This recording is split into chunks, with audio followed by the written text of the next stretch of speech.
In my last video, I tested something quite simple. I tested how the way you ask questions changes the answer you get. But after making that video, I kept on thinking, can AI itself actually help me ask better questions? Not just answer them better, but actually improve the question itself.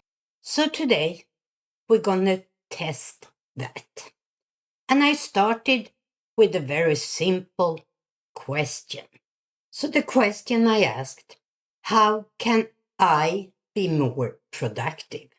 And honestly, the answer is pretty good. You're probably aiming at the right goal, but the way the question is framed hides a trap. Define what productive actually means for you. Shrink the work, don't try harder. Use time blocks, not vague intentions. Build a fallback system. Cut, don't just add. And energy is greater than time. It sounds thoughtful, structured, maybe even helpful. But as I was reading this, something felt off. AI was answering the question, but it really didn't questioning the question itself. And that started to feel important. So instead of asking for better answers, I continued with this. Based on your answer, what does my original question fail to specify or assume? And that changed the interaction completely. Because suddenly AI stopped acting like an answering machine and started acting more like a thinking partner. So it starts by saying, good, this is the kind of question that actually sharpens thinking. Your original question quietly bakes in a few assumptions and leave out some critical pieces. So here it goes through what it assumes and also what it fails to specify. A sharper version of your question would be something like this. I'm trying to, specific goal, but I get stuck at specific point. Given that I have constraints, what's the most effective way to improve? And I actually like this model. So I use this to create a better question. I'm trying to use AI to think better, not just get answers. But I notice that it often makes things feel clear too quickly. How can I use AI in a way that keeps me thinking instead of making me passive? And the first part here really hits me. You're noticing something real.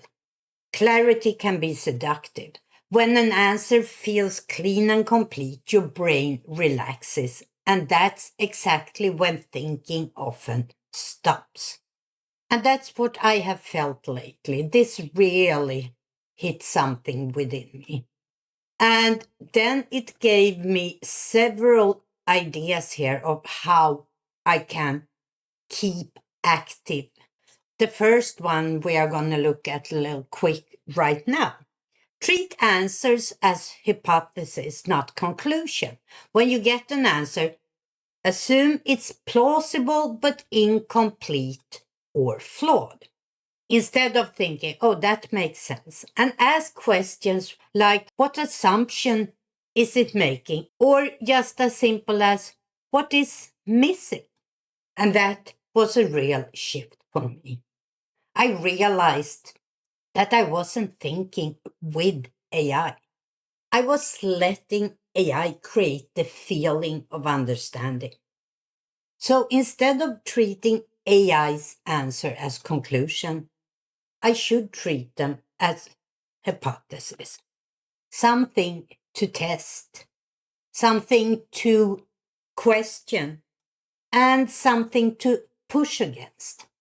So now when an answer feels too complete, I try to interrupt that feeling in myself and ask, what assumption is this answer making?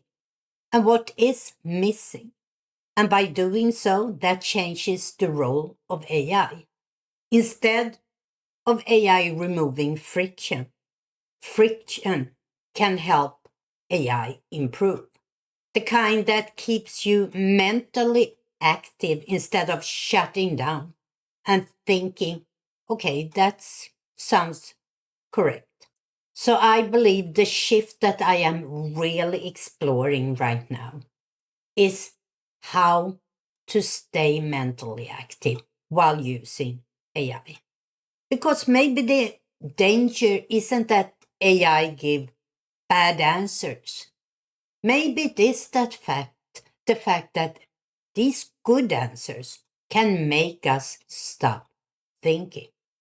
When I ask this question, how to use AI and still be active, it gave me several answers. One example we talked about was treating the answers as hypotheses. But it also talked about slowing down the interaction, asking AI to defend its position, and deliberately creating friction. So I think the next thing I want to explore is, what does it really look like in practice to think with AI instead of slowly handing over the thinking to the tool? And that will be my next video. I hope to see you back here for that video, and that you found this one interesting. So maybe a thumbs up if you like this one. Until next time. Bye.